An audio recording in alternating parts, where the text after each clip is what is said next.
My fiancé dumped me just months before our wedding because his mother said I wasn't good enough for their family and that I was nothing without her son, but now she calls me every single day begging me to take back her broke, miserable son whose life has completely fallen apart without me. My fiancé dumped me months before our wedding because his mom said I wasn't good enough. "You're nothing without my son. He can do so much better," she hissed. I just laughed and left. Now she calls me 10 times a day sobbing and begging me to take back her broke, miserable son. I still can't believe I'm typing this out. 3 months ago, I was planning what should have been the happiest day of my life with Brett, my partner of 3 years.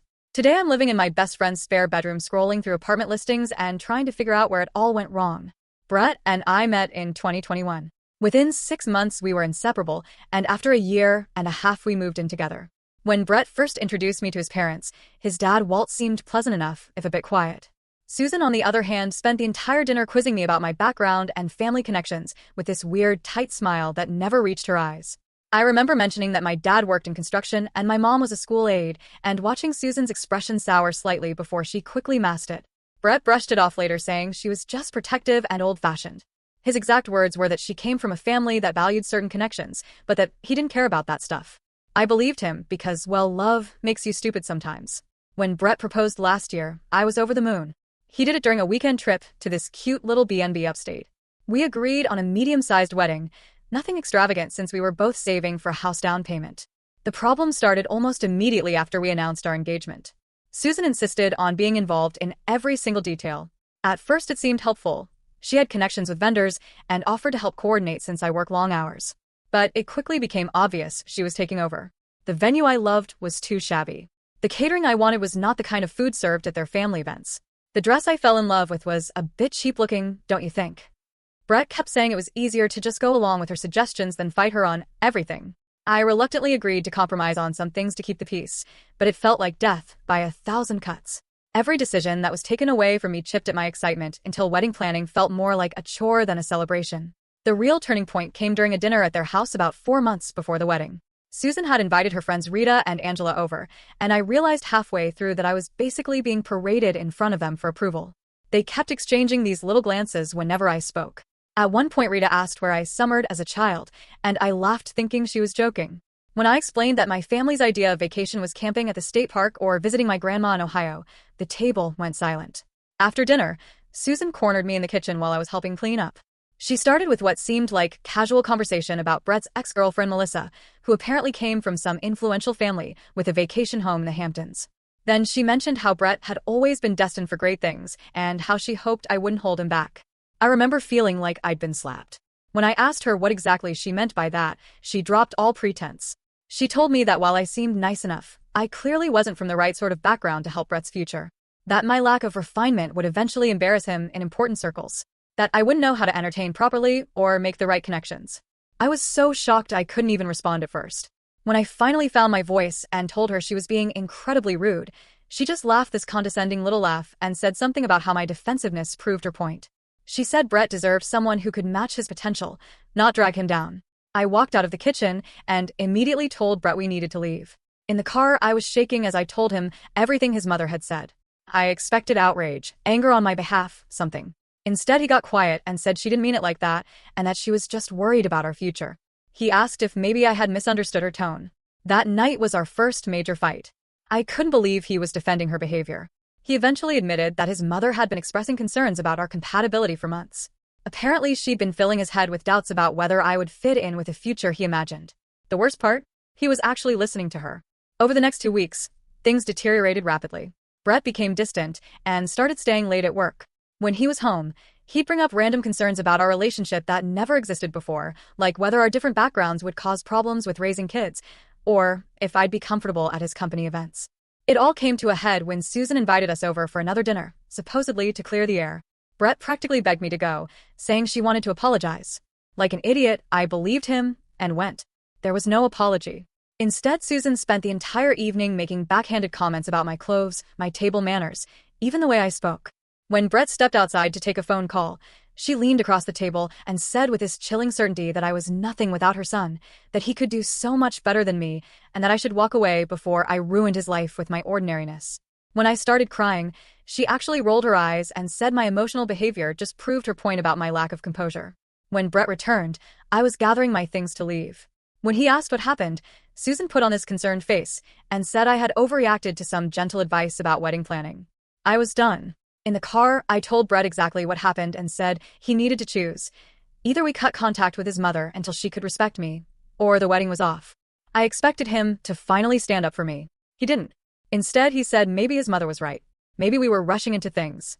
Maybe we did come from two different worlds to make it work. The man I loved, who had sworn he didn't care about status or background, was suddenly parroting his mother's classist nonsense. I took off my engagement ring and placed it on the dashboard. I told him to drop me at Angela's place instead of our apartment. He didn't even try to stop me when I got out of the car.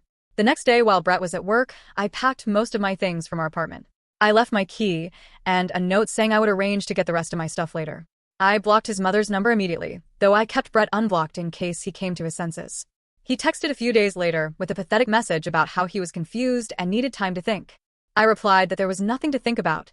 Either he was willing to build a life with me based on love and respect, or he wasn't. His response? That maybe we should take a break until after his big work project was finished, then reassess. That was my answer. 3 years together, and he couldn't even properly break up with me, just wanted to keep me hanging on while he reassessed. I told him not to contact me again. According to mutual friends, Brett has been telling people we mutually decided to call off the wedding due to different life goals. Meanwhile, I've thrown myself into rebuilding my life. Yesterday, I got a voicemail from Susan. I don't know how she got my new number, but she was sniffling and asking if we could talk about Brett. I didn't listen to the whole thing before deleting it. Whatever drama is happening in their perfect little world isn't my problem anymore.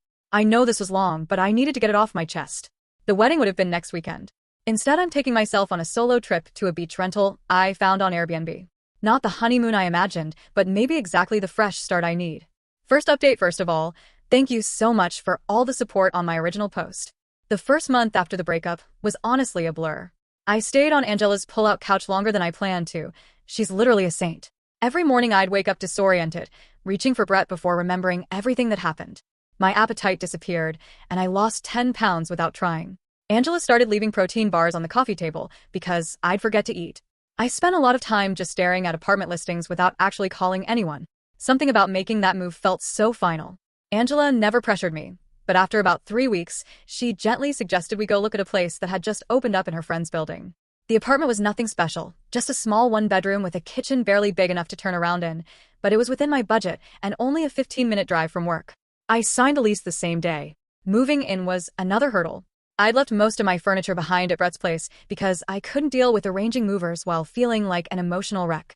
Angela and her boyfriend helped me pick up the essentials from IKEA, a bed, a small couch, a dining table that doubles as my desk. The apartment stayed pretty sparse for weeks. I just couldn't muster the energy to make it feel like home. Work became my lifeline. I'd arrive early, leave late, and volunteer for extra projects just to avoid sitting alone in my empty apartment. My team lead noticed and started giving me more responsibilities, coordinating with other departments, training the new hire, that kind of thing. But it felt good to be needed, to be valued. About 2 months after the breakup, I ran into Nick, Brett's brother, at the grocery store. I almost hid behind the cereal display when I saw him, but he spotted me first. I was surprised when he actually approached me, looking genuinely uncomfortable. He told me he was sorry about what happened and that he'd argued with his mom about how she treated me. It was awkward but weirdly validating to hear someone from Brett's family acknowledge that I'd been wronged. That's when I first heard that things weren't going great for Brett. I thanked him for the apology, but kept the conversation brief. I wasn't ready to be pulled back into that world, even peripherally. A week later, my old college roommate invited me to a party. I almost didn't go, but Angela practically pushed me out the door, insisting that I needed to remember how to be a person again. She was right, though I'd never admit it to her face. The party was where I met Matt. He was the roommate's cousin, visiting from out of town. We just ended up in the same conversation circle talking about random things. He asked for my number at the end of the night, and I surprised myself by giving it to him. Our first date was coffee on a Sunday afternoon, low pressure, casual.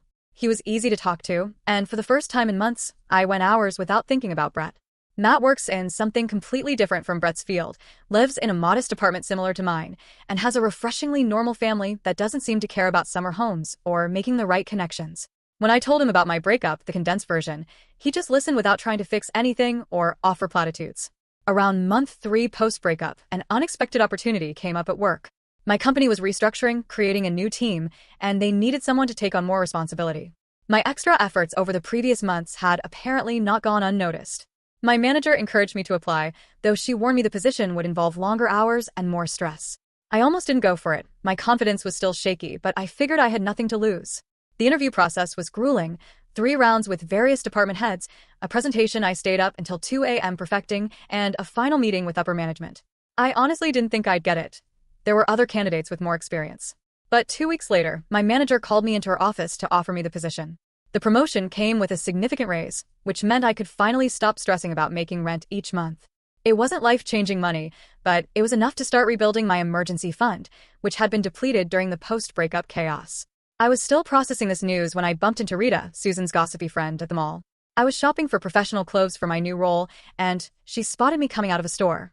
She acted overly friendly, as if we'd been close before. After some awkward small talk, she dropped what felt like carefully planted information. Brett had lost his job.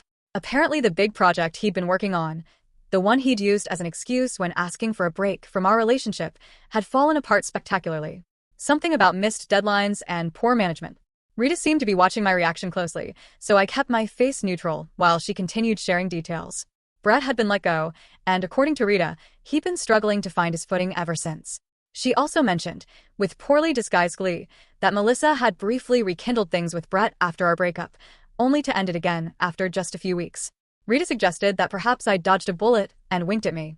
Later that week, I had another strange encounter. I was having dinner with Matt at this new restaurant downtown when I spotted Susan across the room.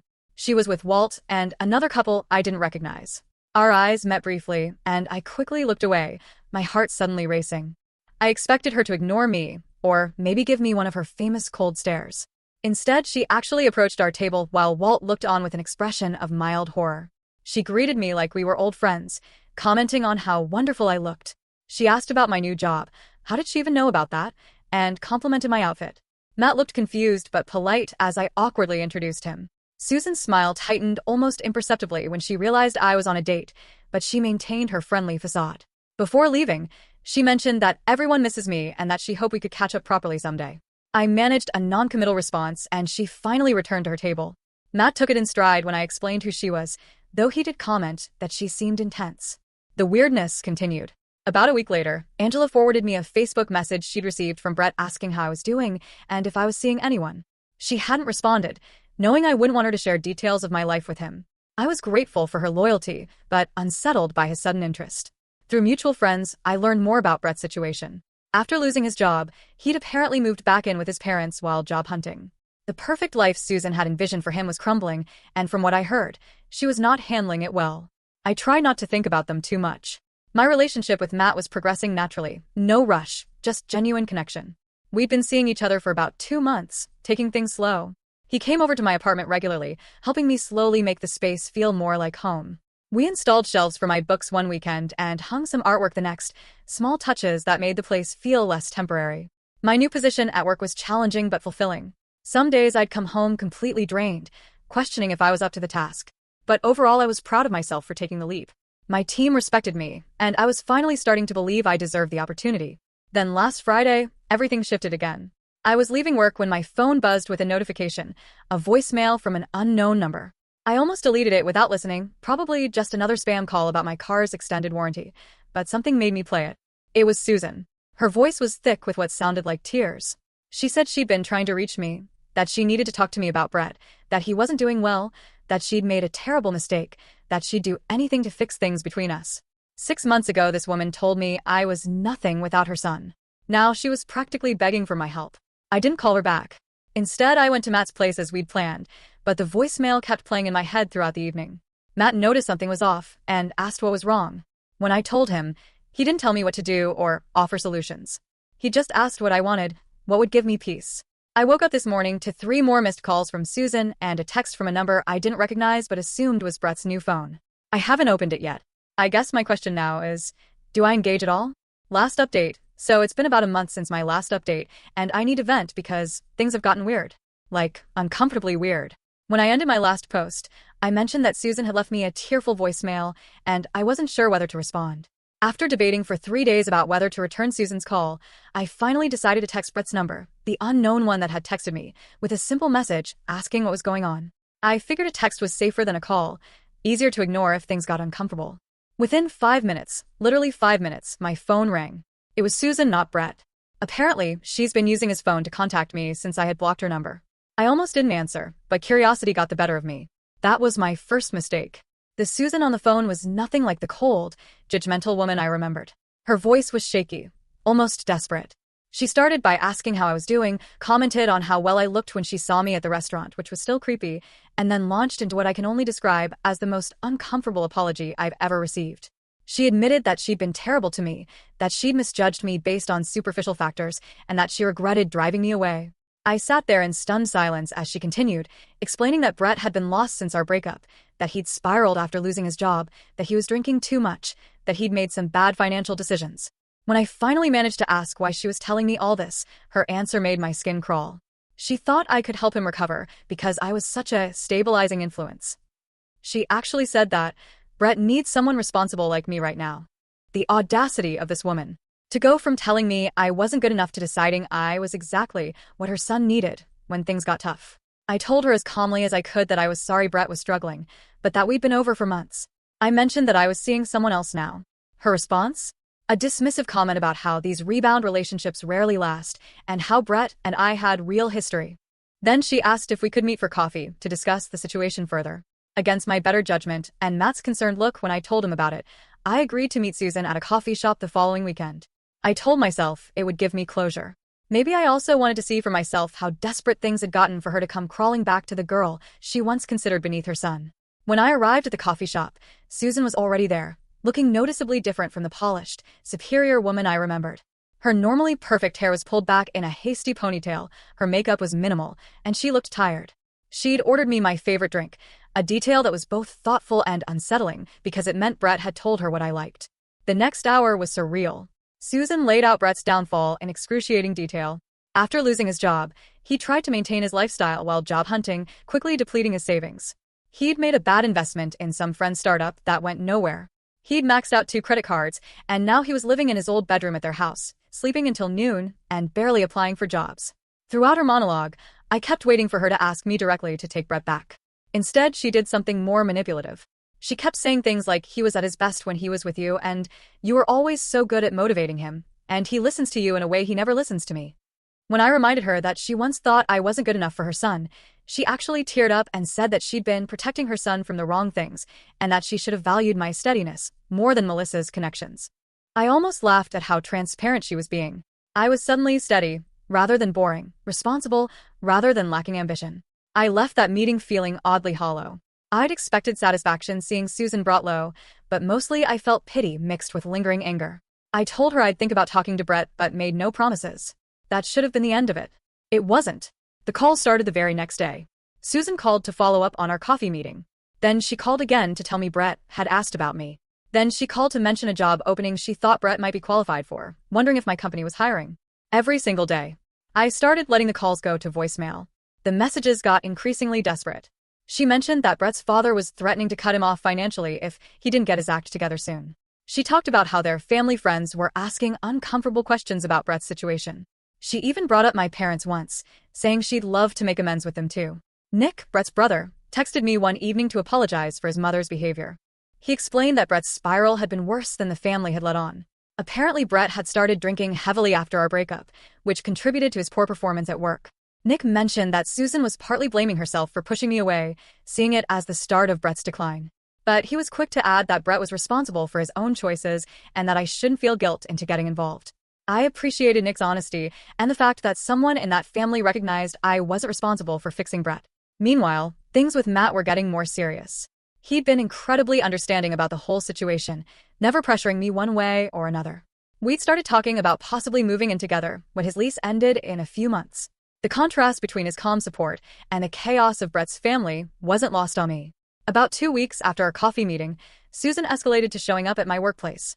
I was walking to my car after work when I spotted her waiting in the parking lot. My heart dropped. This was crossing a major line. She approached me with this frantic energy, clutching a folder that apparently contained Brett's resume and asking if I could put in a good word for him at my company. I was livid. I told her firmly that her behavior was inappropriate and that she needed to stop contacting me. Her face crumpled and she started crying right there in the parking lot, saying she didn't know what else to do, that Brett wasn't listening to her, that she was desperate to help her son. A few of my coworkers witnessed this uncomfortable scene, which was mortifying. I ended up guiding Susan to a bench away from the main entrance and telling her as calmly as I could that I couldn't help her or Brett, that our relationship was over, and that she needed to respect my boundaries. She left eventually. For the rest of the week, I got curious looks from coworkers who had seen the parking lot scene. Angela, who also works at my company, fielded questions from people wanting to know who the crying woman was. It was embarrassing and infuriating. Then Brett himself finally reached out. He sent a long text message apologizing for his mother's behavior and for how things had ended between us. He admitted he'd made a huge mistake listening to his mother instead of standing up for our relationship. He said he missed me every day and had been too ashamed to contact me directly after everything that happened. Reading his message, I felt nothing. No flutter of lingering feelings, no satisfaction at his regret, just tiredness and a vague sense of closure. I showed the message to Matt, who read it without comment. I decided not to respond to Brett right away. I needed time to think about what, if anything, I wanted to say. But Susan didn't give me that time. She called again the next morning, asking if I'd received Brett's message and what I thought about it. When I told her I thought it was inappropriate for her to be involving herself in our communication, she got defensive and said she was just trying to help. That was when something in me snapped. I told Susan, in a voice so calm it surprised even me, that I was blocking her number after this call, that if she contacted me at work again, I would report it as harassment, that Brett was an adult who needed to solve his own problems instead of sending his mother to fix them. Before hanging up, I added one final thought, that perhaps if she'd raised her son to value people for their character rather than their social standing, he wouldn't be in this situation now. That evening, I finally responded to Brett's text. I told him I forgave him for how things ended because holding on to anger wasn't helping either of us. But I also made it clear that we had no future together, that I had moved on, and that he needed to do the same. I suggested he get professional help for his drinking and gambling, and that he needed to stop letting his mother fight his battles. I ended by wishing him well and asking him not to contact me again. I blocked both their numbers immediately after sending that message. It felt like closing a door that had been left ajar for too long. The next day, though, I got an Instagram DM from Susan. She created a new account just to message me. This time her tone was angry. She accused me of being heartless, of abandoning Brett when he needed me most. She said I was throwing away years of history out of pride. That last bit almost made me laugh. Susan talking about pride, as if she hadn't destroyed our relationship with her own. I didn't respond, just blocked that account too. But she found other ways, emails from new addresses, even a handwritten letter mailed to my apartment. Each contact was more desperate than the last. The final straw came last weekend. Matt and I were having dinner at my apartment when there was a knock at the door. I opened it to find Brett standing there, looking disheveled and clearly having had a few drinks. Susan was hovering anxiously behind him. I was so shocked I couldn't speak at first. Matt came up behind me asking who was at the door, and the look on Brett's face when he realized I had someone else there was almost pitiful. What followed was awkward and uncomfortable. Brett tried to talk about our past, about how much he regretted his choices. Susan kept interjecting with comments about how good we were together. I didn't invite them in. Instead, I stepped into the hallway and closed the door partially behind me. I told Brett, as gently but firmly as I could, that this wasn't appropriate, that showing up unannounced at my home crossed a serious boundary, that I had meant what I said in my message about moving on. Brett's response surprised me. He turned to his mother and said this was exactly why he hadn't wanted to come, that he told her this would only make things worse. Then he apologized to me again, not for the breakup this time, but for not protecting me from his mother back then and now. I haven't heard from either of them in the 5 days since that encounter. Nick texted once to apologize again and let me know he was taking Brett to his first Gamblers Anonymous meeting. I thanked him but didn't ask for further updates. Matt and I are going away for a weekend trip soon. I've changed my email address and asked my manager to be on the lookout for unwanted visitors. Life goes on, and surprisingly, it's better than I could have imagined a year ago when I was planning a wedding to the wrong person. I don't know if I'll need to post another update.